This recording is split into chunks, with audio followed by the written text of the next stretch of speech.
我就在片场旁边的丽君酒店，房间1615，20分钟内你一个人过来，不要迟到，否则我不保证这张照片里的东西会出现在什么地方。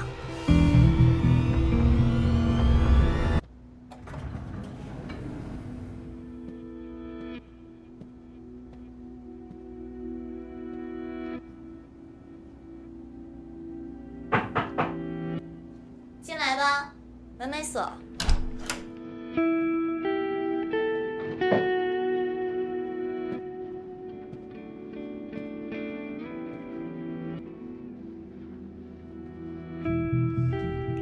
很准时吗？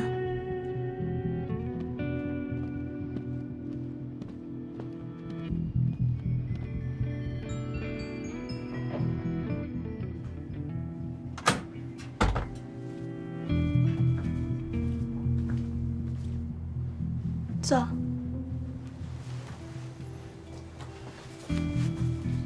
开个价吧。你态度可真差，但怎么办呢？我就是喜欢你，一涵。我一直在想，像你这样的人，是怎么容忍裴悠悠那种庸俗的女人在身边的？现在我才知道，原来是假的，反正都是假的，你还不找我。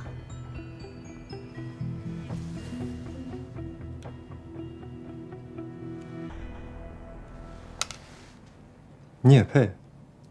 看来你是不想拿合同了。你到底想怎么样？我想要成为你的女人，只要一次，我就把东西还给你。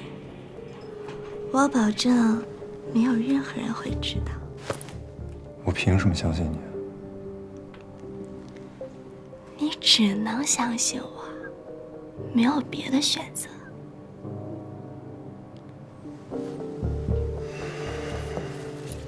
好，我答应你。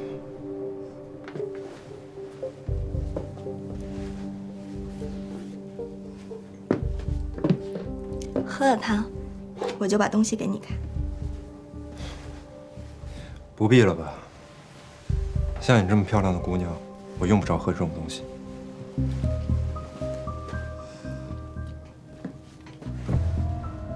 来吧。等一下，我不想有人打扰我们。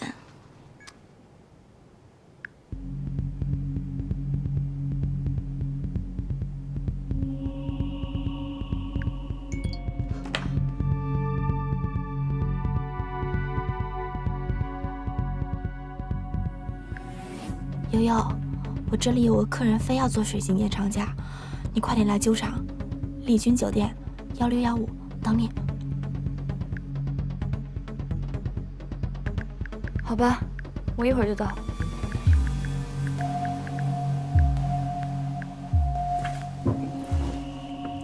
一涵，好好看看我，我会让你满意的。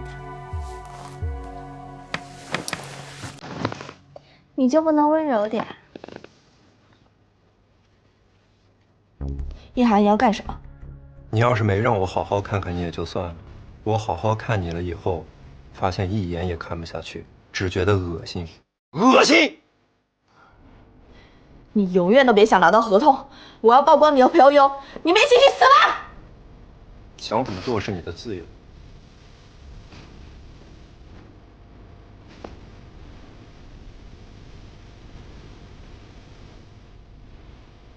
你说，如果我把这个直接交给警方，他们会以什么罪名来拘捕你？入室盗窃，知道要判几年吗？更不巧的是，我在收到短信的时候，已经找人黑了这家酒店全楼的监控。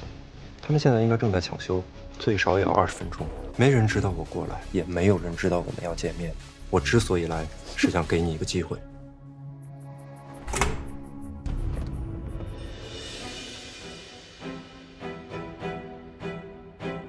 你怎么来了？你们在干嘛？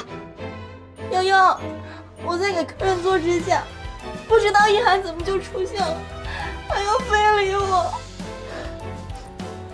我没有啊。孙青青啊！哎，别追了。我跟他真的什么都没发生。他脱衣服的时候，我已经把他给按在那儿了。这个是重点吗？你是不是应该解释一下在家安监控的事情？你刚来的时候，我跟你又不熟，也是人之常情。我真的知道错了，我明天就让耗子来，把家里的摄像头和监控全部都撤掉。我觉得我还是搬走吧，你也不用不自在。你还欠我多少钱来着？我给你减10万。你别总是用钱来打发我，我也是有尊严的。好了，我们不吵了，我们先商量一下合同的事情该怎么办。你不是有监控吗？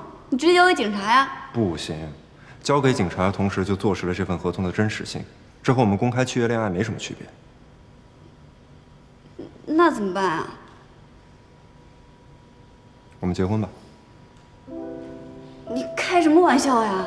我想过了，我们那份合同里约定的呢是恋爱交往，如果我们结婚的话，就算他公开合同，我们可以理所应当的说他是造谣，是欺骗，让他的说法不攻自破。为了圆一个谎，去撒更多的谎，我们早晚会收不了场的。所以，还是想想别的法子吧。我困了，先去睡觉了。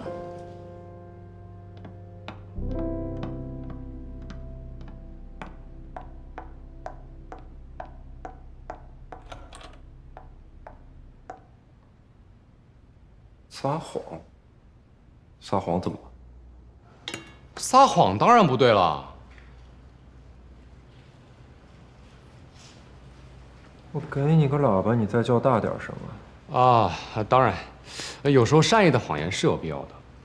不过哥，之前只要一提结婚，你不是第一个反对的吗？怎么突然改变主意了？我有吗？没有吗？啊，之前跟裴悠悠不是不熟吗？而且担心他心怀不轨、来路不明什么的。不过经过一段时间的考察，我觉得他还是很值得信赖的一个人嘛。哎呀，那肯定，悠悠姐的为人还是没得说的。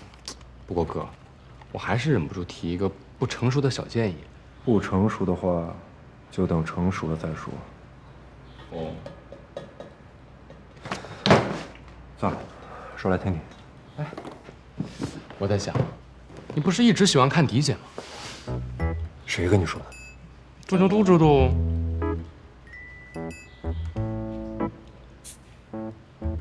然后呢？哎，你就没有想过跟她在一起吗？哦，我知道了，你现在满脑子都只有悠悠姐了，对不对？要你多嘴。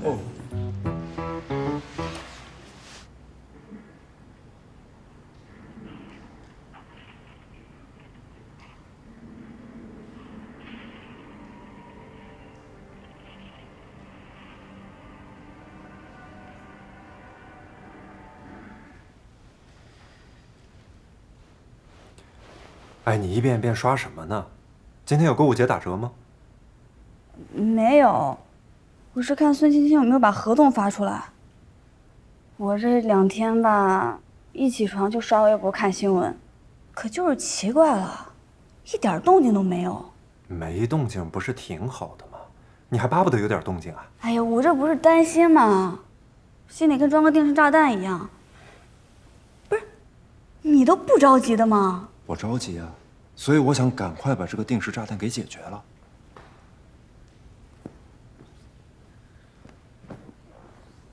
我那天的提议，你觉得怎么样？不怎么样。啊，对了，坎迪姐怎么说的呀？处理这方面，她不是最有经验的吗？我没告诉他，这次我想自己解决。就你还自己解决，得了吧！我觉得还是应该告诉他，我跟他说。哎，哦，我明白了，你是怕你们好不容易拉近的感情进度条，再回去了是吧？最近没什么进度。我明白你的担心，但是这件事儿也不是什么小事儿，我们还是应该告诉他。至于吗？没你说的那么严重。你真不考虑一下我的那个提议啊？不必了。不就是结婚吗？你为什么那么抗拒呢？那天在江边，我们明明……你吓死我了！不就是接个吻吗？有什么不好承认的？我们都是成年人了，在一些特殊的环境下，有一些强烈的感情需求，这很正常。我觉得不正常，我们不能再这样下去了。其实我也有想过解决方案，实在不行，我们就等孙欣欣公布之前，直接宣布分手好了。这样，我们也好早点回到各自的生活。各自的生活。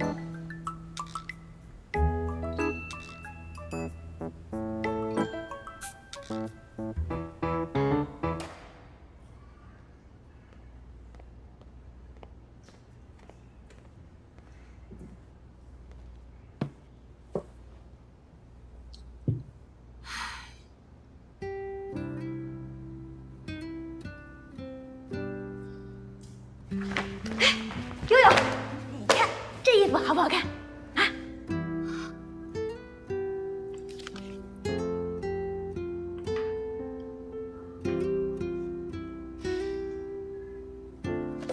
不好看，太贵了。我是问你好不好看啊，又没问你它贵不贵。可是好看一样也买不起啊。像这样的衣服，你就应该告诉自己，你不能拥有它，不是因为买不起它，而是因为它不好看，可能心里会舒服得多。我就看看，又没说要买。哼，悠悠，你活得太拧巴了。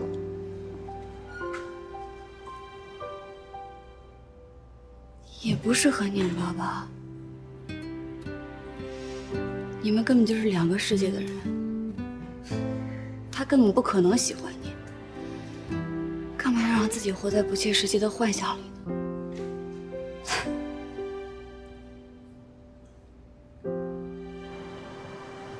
我总觉得这个人物上好像缺点什么，但又说不上来到底哪里不对。是服装上的问题，还是说场景上的问题？我不确定。你看啊，就像你说的，如果是美术服务人物的话，但是前2天拍的一场戏，我看剪辑的时候觉得特别舒服。明明什么东西都没有变，所有东西都跟之前一模一样，但是出来的画面色彩协调性就是好了很多。是哪一场啊？就是前2天依涵回来补拍那部分。行，那我待会儿看一下素材，做一下比对。好，辛苦。导演好。等一下。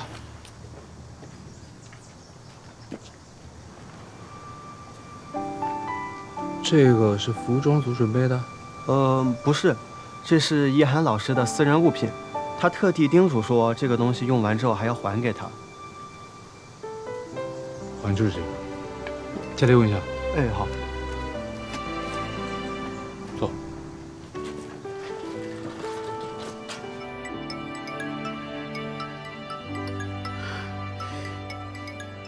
喂，天豆哥哥。啊，我马上就过来。哎，各自的生。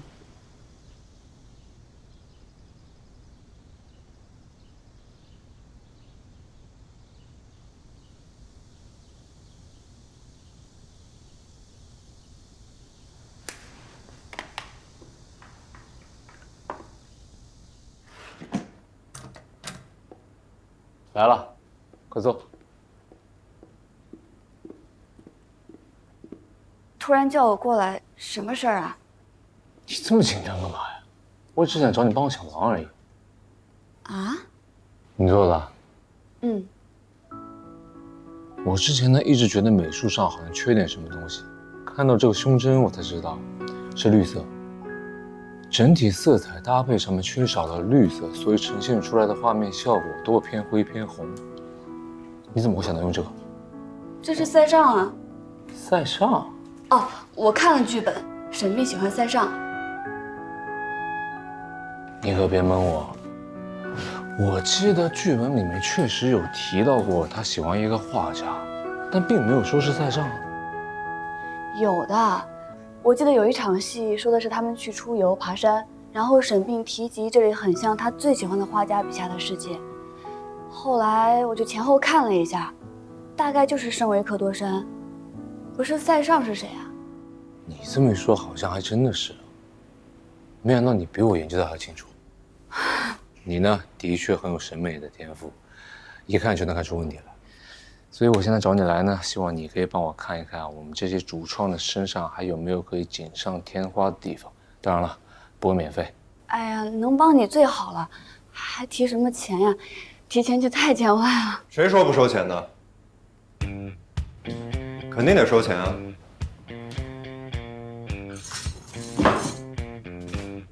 你不是最爱钱的吗？我收多少我们商量一下，告诉你。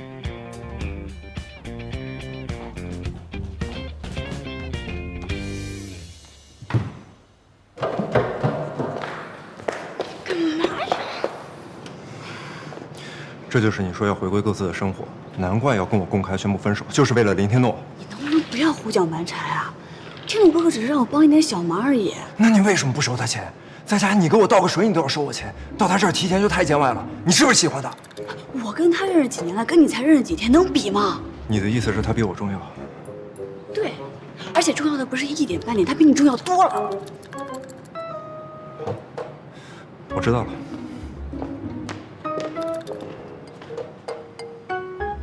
你在我心里也一点都不重要。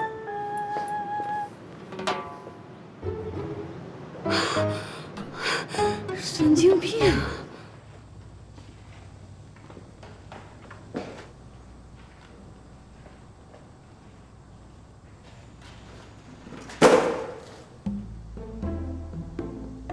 看什么？画呀！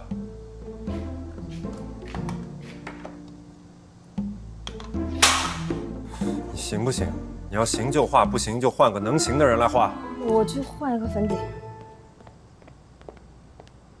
怎么啦？火药味这么重，走开，你是不是跟悠悠吵架了？不关你的事，走开。怎么不关我的事儿？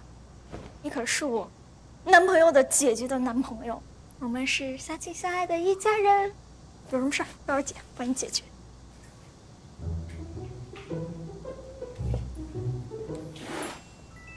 我问你啊，你在什么情况下会对一个人发脾气啊？我好像任何情况下都可以发脾气。那我换一种问法，你什么情况下会想一个人？那得看是哪种情况了。你比如说，我遇到麻烦，我会想到江凯；我想吃西湖虾仁，会想到我们家阿姨；如果我没钱了，就会想起我爸。那要是完全没有情况呢？那就是喜欢呀。你就像我对陆明，我每时每刻、每分每秒都在想他、想他、想他。喜欢？我怎么可能喜欢他呢？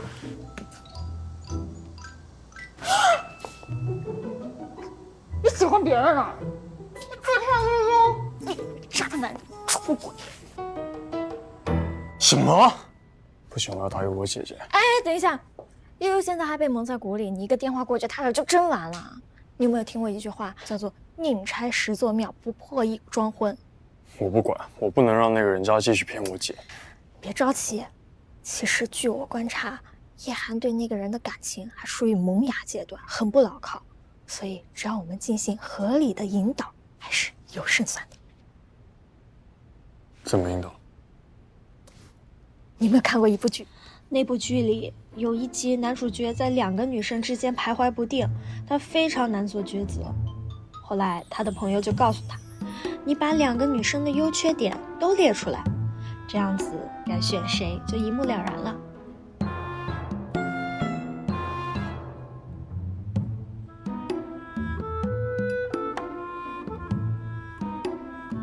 我怎么可能喜欢裴悠悠呢？我要喜欢也是喜欢坎迪这样的。对，坎迪这样的。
坎迪怎么会有缺点呢？真是搞笑。我真是脑子进水了才会相信染子书写这种东西。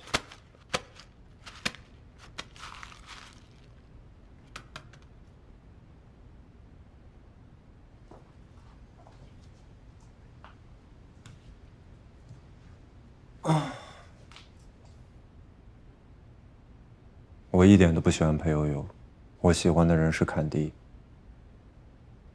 那晚只是个意外。我现在就要打电话给坎迪，约他明天晚上出来吃饭。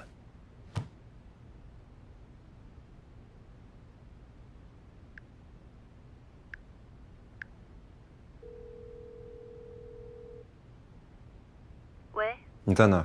哦，不是，你在干嘛？我在看剧本啊，有一部新戏找你，男主角是一个科学家，题材还挺有趣的，所以我要了10集剧本，先看看。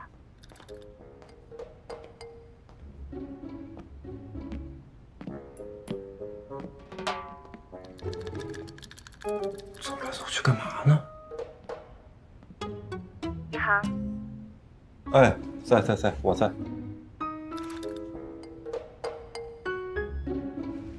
喂，天诺哥哥。啊，我没事啊，你说。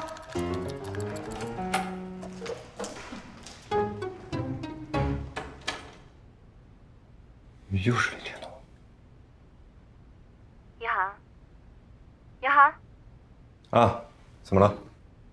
你到底在干嘛呀？啊，没干嘛，我就想问一下，明天晚上你有时间吗？一起吃个饭。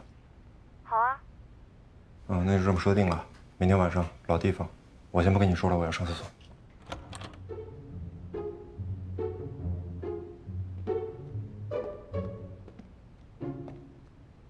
对，我都看过了，我觉得挺好的。哦，对了，我给子舒做了几个小饰品，有戒指啊，还有耳钉什么的。行啊，没问题。明天我们不是一起吃饭吗？到时候我拿给你。那咱们福源家常菜见。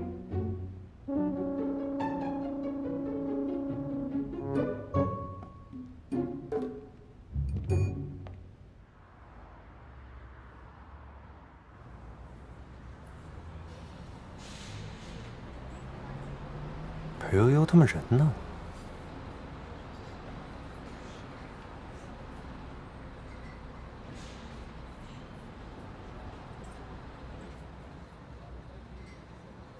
差不多了，就这些，下单吧。好的，谢谢啊。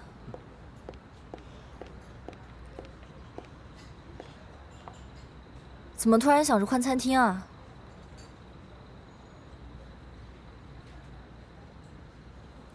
一涵，你怎么了？这家餐厅虽然有点吵，但是菜的味道还不错。服务员。哎，我点过了。是吗？你是不是遇上什么事儿了？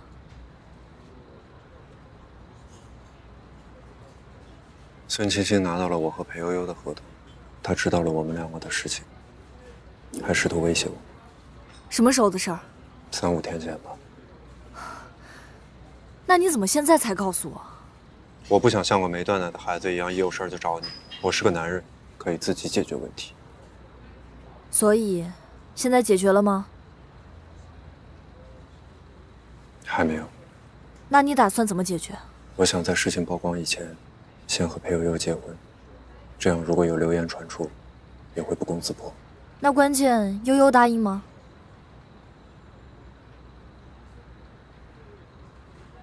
他想趁着孙青青还没有曝光，直接分手。你该不会是喜欢上悠悠了吧？没有。拉倒吧，你打开自己手机前置摄像头，看一下自己的表情就知道了。咱俩认识这么多年，你心里怎么想的，全在脸上写着呢，就你自己看不见。坎迪，其实我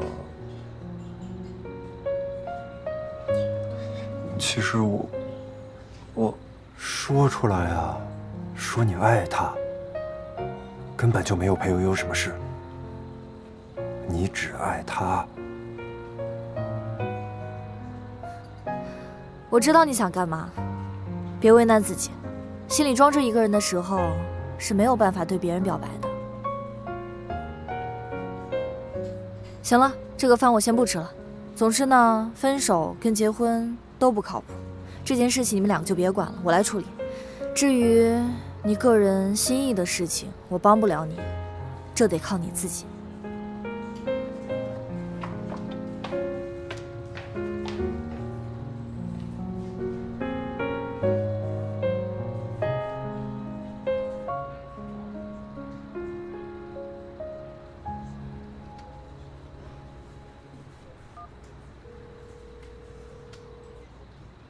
大伟，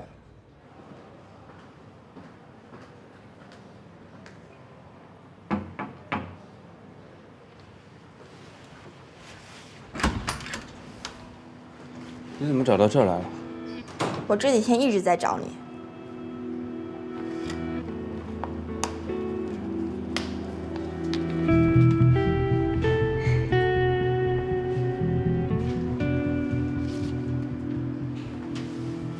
开个价吧。不用，我不要钱。比起钱，我更想看他们两个永远翻不了身。你能做到的，对吧？这个是当然。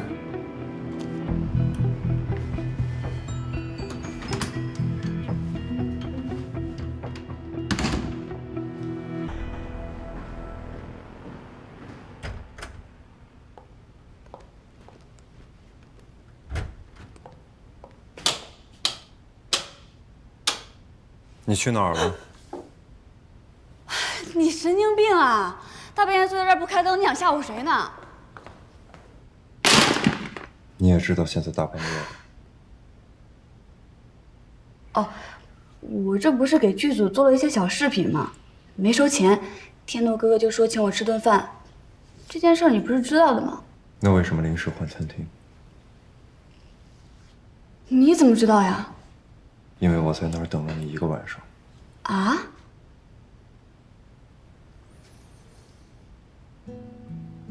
今天晚上，我本来是约坎迪吃饭的。你有没有发现，最近我和他的状态发生了很多变化？我不再是那个永远需要他收拾烂摊子的孩子了。所以我决定再试一次。我选了他最喜欢的西餐厅，甚至还准备了礼物，想认真和他表达一次。也许这次他就会答应我，也许会考虑接受我。这样就像你说的，我们可以回到各自原本的生活中去。然后呢？他答应了吗？然后我鬼使神差的把餐厅临时改到了一个吵吵闹闹的中餐厅，因为我偶然间听见你和林天诺会约在那里。在他跟我说话的时候，我满脑子都是你和林天诺在那儿。我们在那里坐了半个小时，直到最后1秒他起身，我都没有办法跟他说出表白的话，因为我只要一想说出我爱你，脑子里浮现出的就是你的脸。一涵，你又在捉弄我了。没有。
知道从什么时候开始，你在我心里就不一样了。也许是你第一次劝我接下沈并这个角色，也许是你点醒我，让我看清我和坎迪之间的关系，你帮我追他。也许是那天晚上在江边，也许并不是某个重要的时刻，只是一碗饭，一个笑。原先我一直以为在这份合同里，我是吃亏的那个人，可慢慢我才发现，遇到你我是多么幸运。在不熟悉我的人的眼里，我光环加身，顺风顺水；在我亲近的人眼里，我幼稚、任性、脾气差。可你从来没有这样看待我，你一直把我当成一个人格完整的人。我做错了事，你会骂我；我看不清楚方向，你会鼓励我。我一直以为我爱的人是坎蒂。这几天，我一直在拿你和他做比较，因为我想知道哪一个才是爱的。可我跟他在一起以后，我才发现，就像你说的那样，我对他是依赖，是信任，是像小朋友对妈妈的那种占有。之所以会觉得我爱他，是因为感受过爱一个人是什么感觉。我曾经问你喜不喜欢这个世界，我其实并没有那么喜欢。在外人眼里光鲜亮丽，在我这里无聊死了。可直到你出现，让我觉得我对这个世界又充满了期待。所以悠悠，和我在一起好不好？我们永远不分开好不好？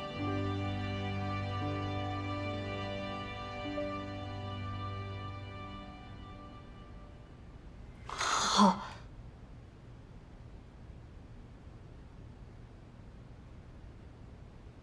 对了，你今天晚上是不是又喝酒了？你是不是傻呀？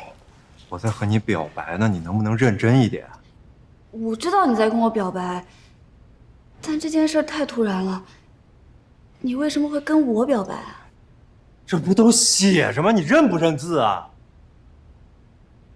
可是这么大一件事儿，我总得多确认几次吧。再说了，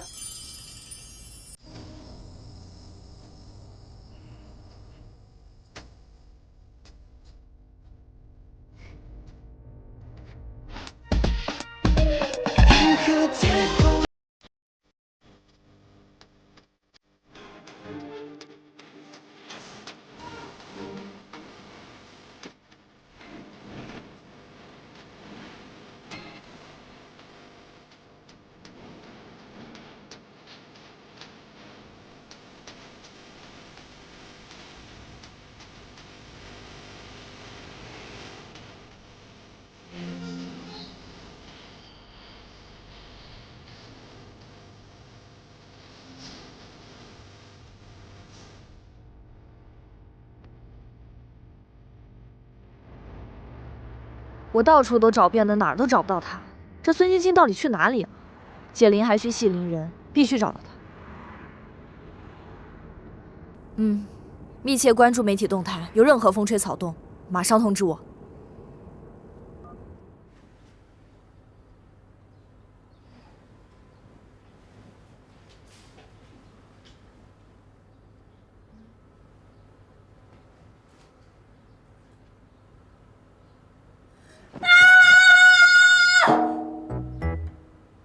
在这儿，大清早的嚷嚷什么呀？我警告你，这是我的房间，我的床，你以后不经过我允许，不准睡过来。这是我家，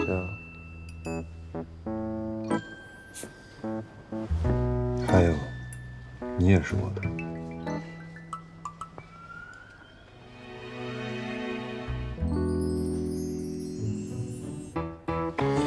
起来洗澡，带你去个地方。哎，你怎么穿了一件这个颜色？快去换一件。为什么呀？因为我穿的是白色，所以你也要穿白色。情侣之间不都这样吗？那为什么不能是你跟我换一样颜色的衣服呢？你去换一件灰色的不行吗？你觉得在穿搭方面有我迁就你的道理吗？你知道这个世界上有多少的大好青年靠着模仿我的穿搭走上人生巅峰的吗？反正不管我怎么穿，也不及你巨星光芒的1/1000，我不去了。求求你了，就换一件吧。撒娇对我没用，说不去就不去。为什么？哦，我懂了，你是想让我帮你换。了解。走。你放开我！放开！放开！我们去哪儿？结婚。结婚？停车！我要下车。你昨天不都答应了吗？我答应什么了？我答应要永远在一起啊！永远在一起不就是结婚吗？可能不都是表白的场面话吗？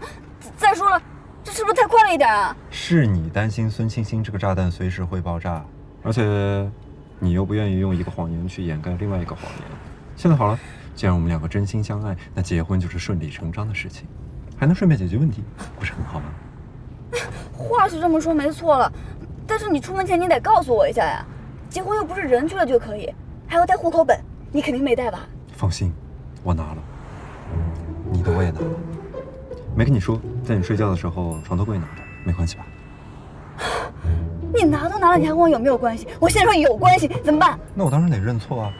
对不起，以后这样的事情我绝对不会干了。想怎么罚，你罚我吧。白天罚还是晚上罚？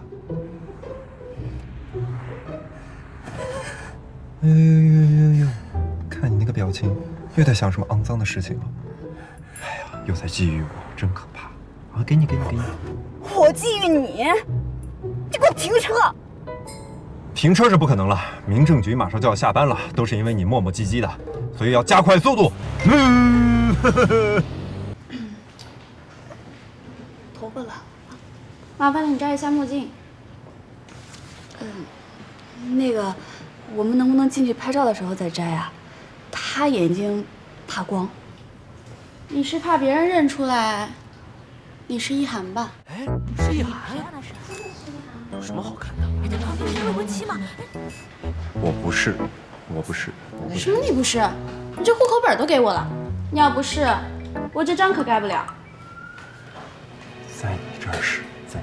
哎，真的是一涵，快点，然后快点，哎，我照相吧啊！我也要。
哎，你说，这结婚证会不会有那种防伪标识啊？就是对着光看，可以看到头像的那种。怎么，你还担心是假的呀？反正觉得不太真实。闭上眼睛，给你来点真实的。哦。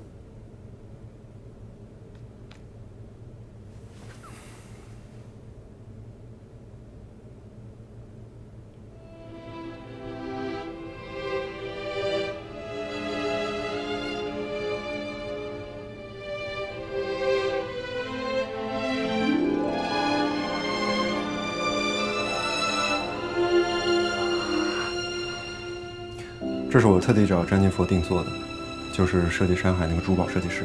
你不是挺喜欢他的设计吗？定做这个戒指要挺久的吧？你不是说你才发现自己爱上我了吗？果然撒谎。也不用很久，不吃不睡10几个小时也就够了。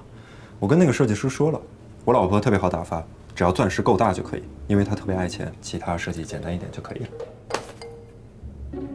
我问你，这个戒指有名字吗？就类似于深海那种很仙的。有，狗尾巴。这么接地气的吗？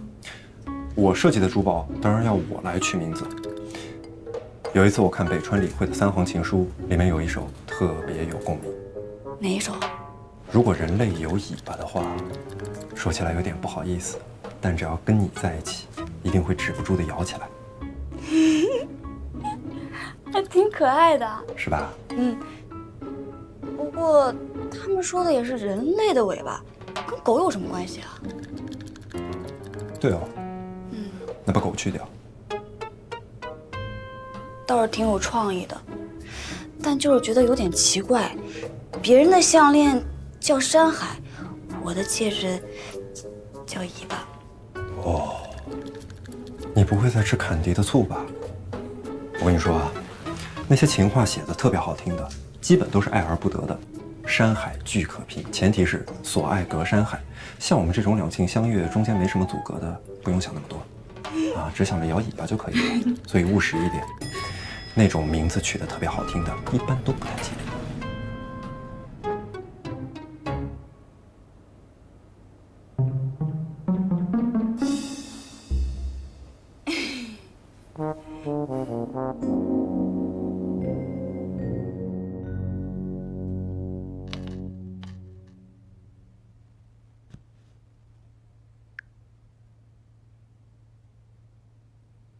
这个你们看了吗？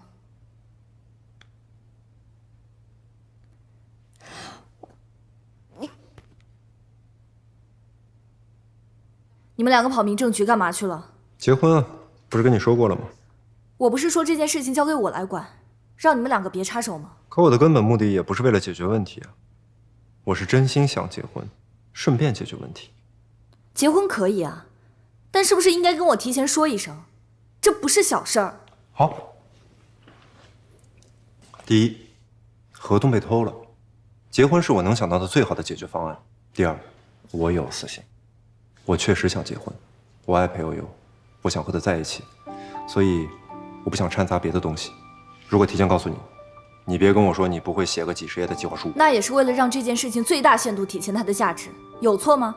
没有错，可这并不是我的本意啊。入行以来，你就一直跟我说，做什么事情要深思熟虑，等在最好的时机。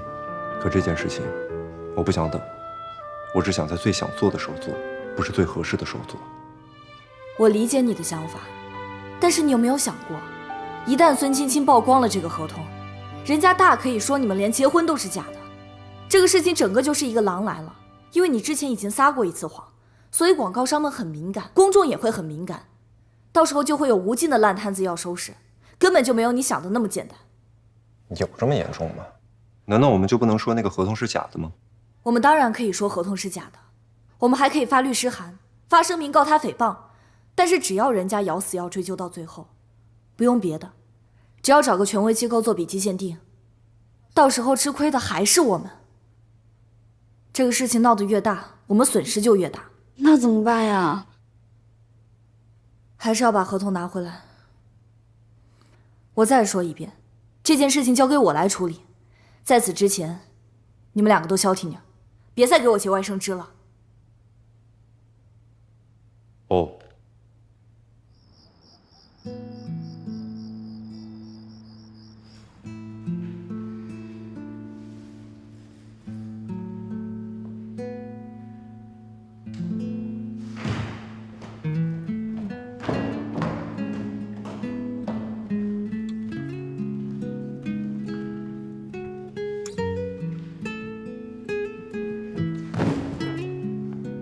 想什么呢？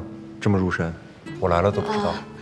想合同的事儿啊，咱们那一天那么对孙青青，她已经很气了，加上现在咱们结婚的消息又上了热搜，她肯定都快气死了。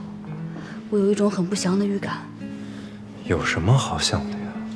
别想，快睡觉去吧。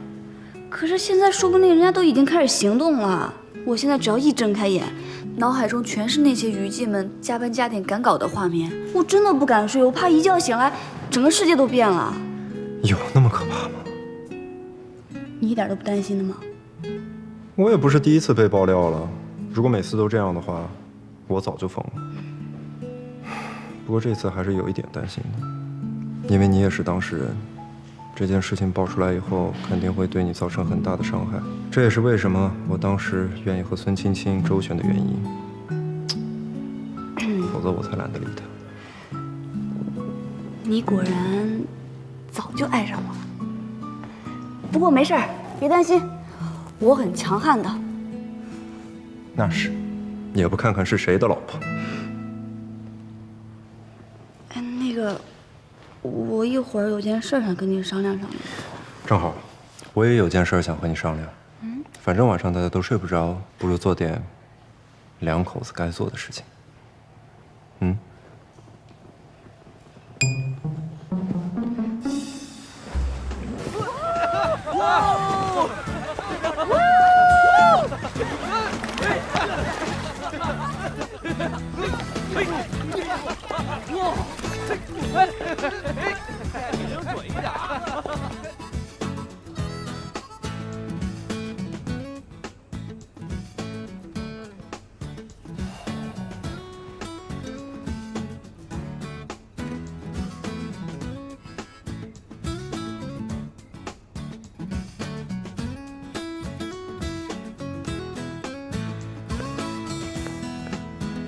等等，好看吗？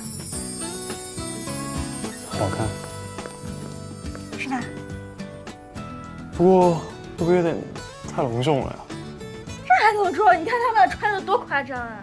我这实在是太高兴了，最近终于有时间休息，可以开个 party。一涵跟悠悠在我的撮合之下，也终于修成正果，所以一定要好好庆祝一下。走，我带你去见我的朋友们。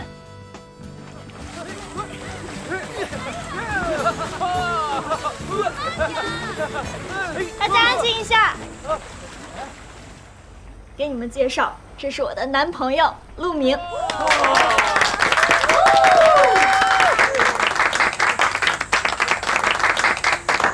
哎，来一曲啊！上来上来啊！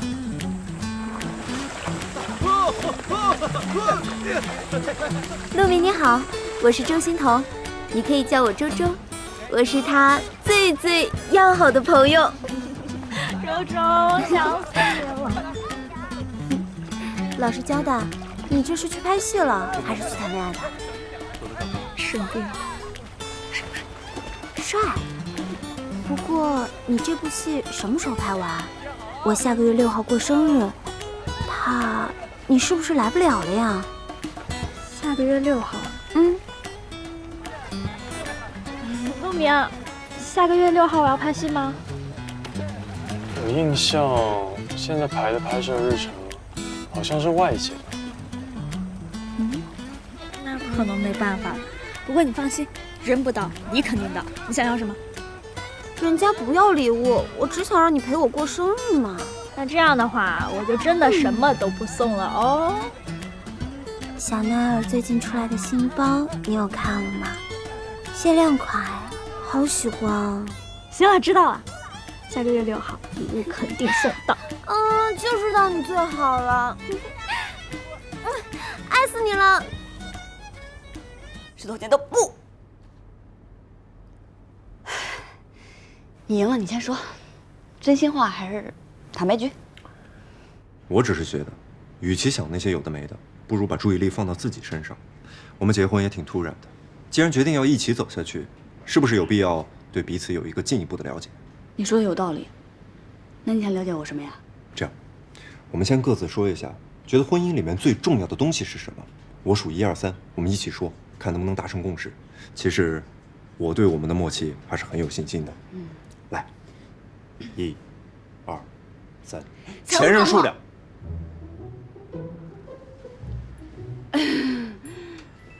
这2个人在一起，当然是要看现在，看未来呀。考虑前任干嘛呀？因为我想参与你全部的人生，余生我们都要一起度过，是不是要把之前错过的都补上？之前错过的多了，那还包括童年，还包括初中小学高中，前任能占多少呀？那你万一初中就早恋了呢？你态度这么激烈，你是不是不想说？对，我就是不想说，因为太无聊了。 OK， 那我先说。你是有什么好说的呀？你前任我都知道，网上就可以查到啊。也是，我都忘了，你是我的粉丝，爱了我很多年。谁是你粉丝啊？你看，你看，你看，不承认是吧？等着。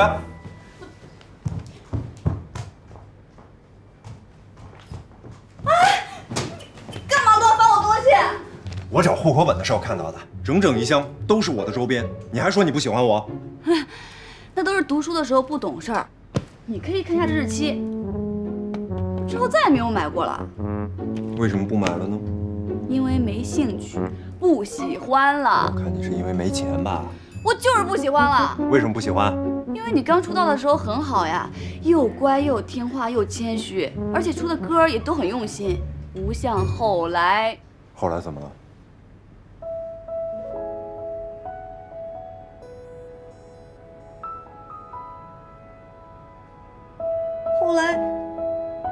后来不是挺好的吗？我们不是结婚了吗？这足够证明问题。这还差不多。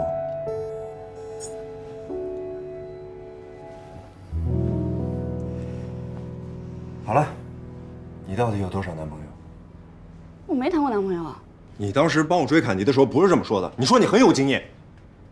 10个。这么多？我说没有你不信，说10个你又嫌多，要不然你给我说个准确答案吧。你只要记住了，我是你最后一个就行了。行了，我要了解的了解完了。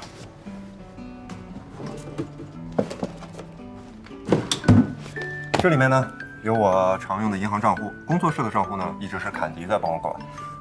这有什么电影合同啊、唱片合同啊、演艺合同啊，还有公益啊、广告啊，反正都在这里面，各种代言，你自己看吧啊。正好这上面呢都有详细的金额，你可以帮我核算一下我到底有多少钱，因为我自己也不太清楚。啊，还有一些投资什么的，都是坎迪帮我弄的，你看一下吧。行。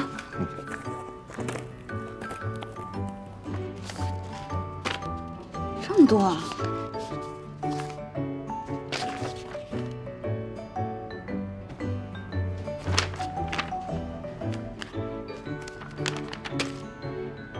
怎么样？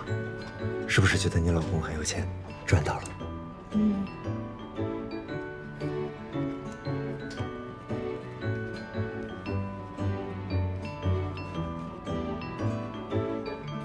等等。可是我除了这套房，我什么都没有了呀。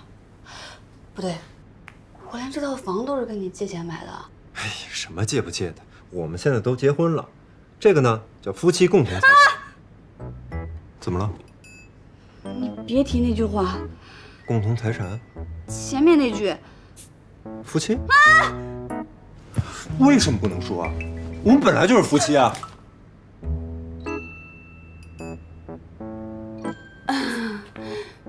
不好意思啊，我可能暂时还不太能接受这个太严肃的关系定义，太飞跃了，你懂吗？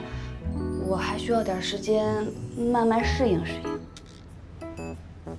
我为什么就不用适应？哼，难道是因为我常年拍戏，所以现在太容易进入角色了？没事儿，我适应适应就好了。我来帮你克服这个困难。我们先建立一个安全语境，怎么样？来，先试着叫一声老公。啊。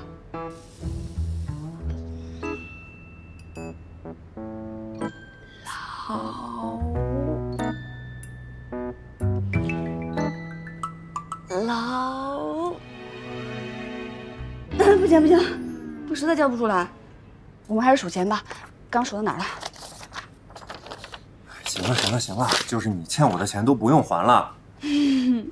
我的天哪，我早知道早点嫁给你了。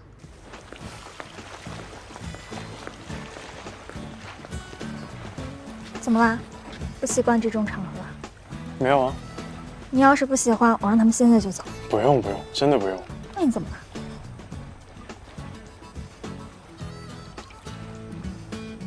我知道，是因为你姐是不是？热搜我看了，他俩去领证是好事儿，干嘛愁眉苦脸的？下一个。我就觉得事情来得太突然，心里面有点不安。姐夫昨天不还惦记了别人吗？那个人现在怎么样？解决了吗？问题很多。那你要是真的担心的话，你就给他打个电话问问呗。我不想让姐姐觉得我在干涉她，毕竟都是她的选择。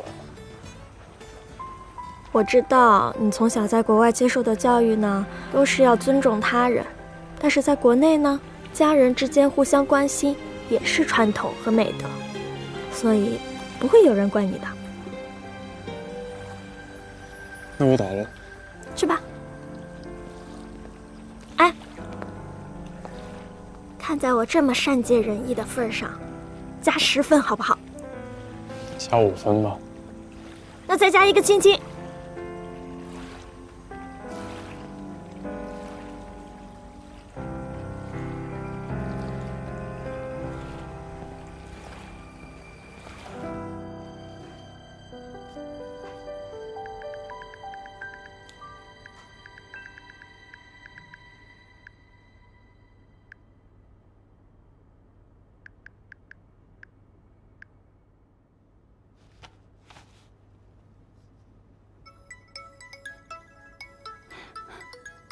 哎呀，这个时候打电话，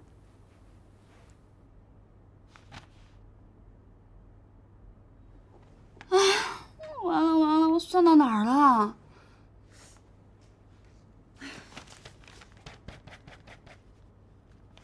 是太晚了吗？嗨 Hello， 有事吗？没事就不能跟你聊聊天了吗？我不是这个意思啊。你真可爱。你什么星座的？狮子座。真的吗？我是射手哎，我们都是火象星座，看起来特别合哦。你不是下个月生日吗？怎么突然就变射手座了？因为下个月那个包包就上架了，我12月份过生日的话，就没货了。你骗子叔说你下一个月生日就是为了要那个包。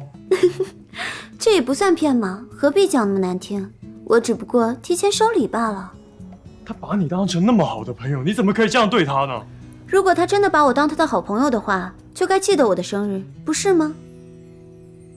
他付出价格昂贵的礼物，我给他一份热闹的友情，大家各取所需，就别太计较了。我跟他相处多年了，他身边的男孩我见多了，别告诉我你跟他在一起什么都不图。一会儿我们找个借口先离开，我带你去个更好玩的地方。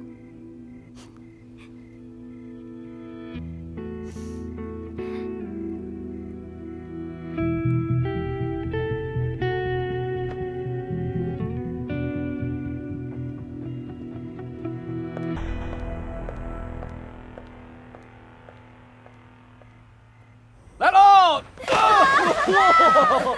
子叔，什么呀？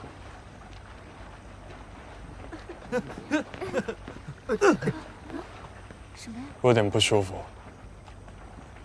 你没事吧？那我让司机先送你回去吧。不用了，我在这睡就行。在这儿会不会太吵啊？是有一点啊。这样吧，你让他们都走吧。啊？怎么这样啊？就是。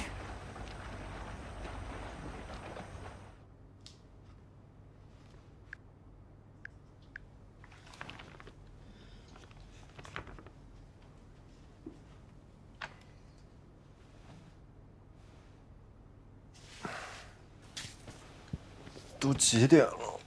要不明天再弄吧？哎呀，我是不是打扰到你休息了呀？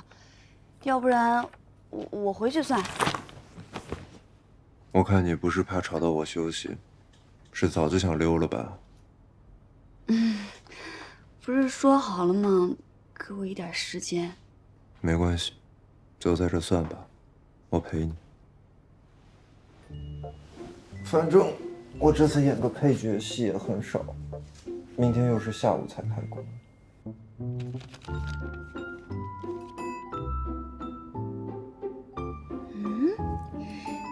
你为什么会在黄山买房啊？不知道，都是坎迪帮我弄的，大概是为了投资吧。哦，吃醋了？没有啊。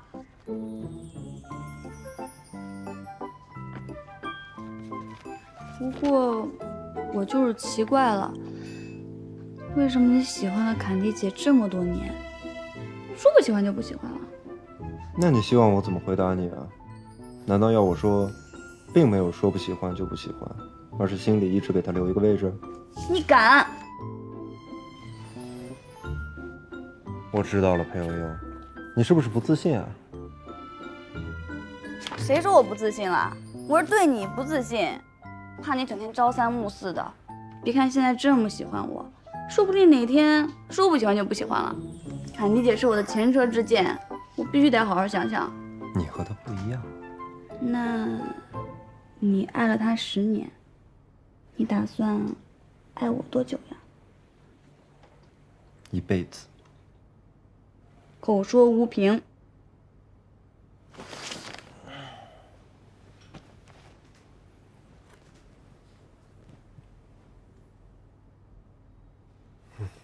来，那我说一句，你说一句。不用，我会，来吧。行。我，易涵，在这里向所有人保证，我会爱裴悠悠一生一世，无论心灵还是肉体，都永远忠于她。除了孝敬父母和做公益之外，挣的所有钱都给她。虽然这么说完，我感觉自己脑子像进水了一样，但是我不后悔，我一定会努力做到的。哎呀，脑袋进水那句别说了。不行，如果没有这句的话，这一整段话显得太过于严肃与肉麻，根本不是我的风格。别人看到以后会觉得我被绑架了，会要求我眨眨眼。行，那咱们保一条，再来一条。哎，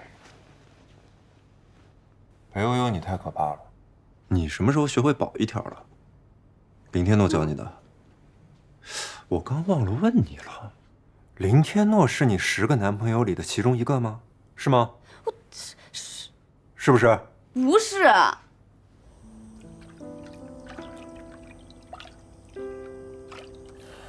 对不起，是我不好。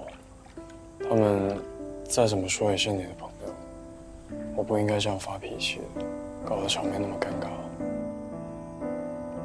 没关系啊，东明开心就好。你不生气吗？我就是吓了一跳，觉得平时那么温和有礼貌的一个人，刚才凶凶的。子树，你真的觉得他们是你的朋友吗？当然了。你说他们那个周周他……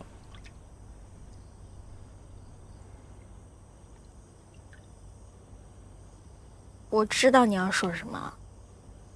他的生日根本不是下个月，他是射手座，生日是12月23号。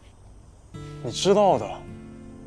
虽然他可能不愿意相信，但我真的有把他当成我最好的朋友，所以怎么可能忘了他生日啊？不过，他每年跟我说的生日的日期都不一样，这取决于他想要的新款包包什么时候上市。不过有什么关系呢？反正生日迟早都要送的，早一点晚一点，他开心就好。可问题是，人家根本没有把你当朋友啊，在他们眼里，你大概只是一个活的 ATM 而已。活的 ATM 是什么 ？ATM 成精？你怎么还能笑？你不难过的吗？还是说你就那么缺朋友？怎么了？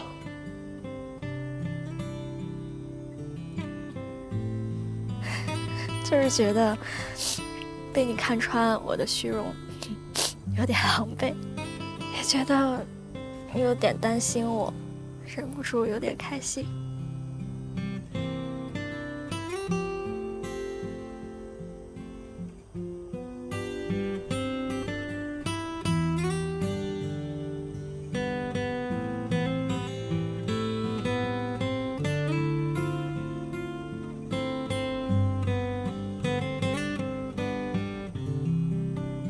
抱我好不好？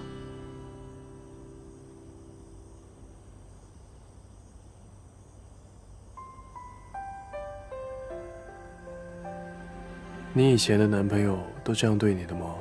骗你的钱，让你相信？这就是真真假假的吧。反正只要我不看穿，就当都是真的。我不会的。我知道，所以你赶他们走的时候，我一点都不生气，因为我知道，他们说什么做什么，都跟你一点关系都没有。你生气失态，都是因为我。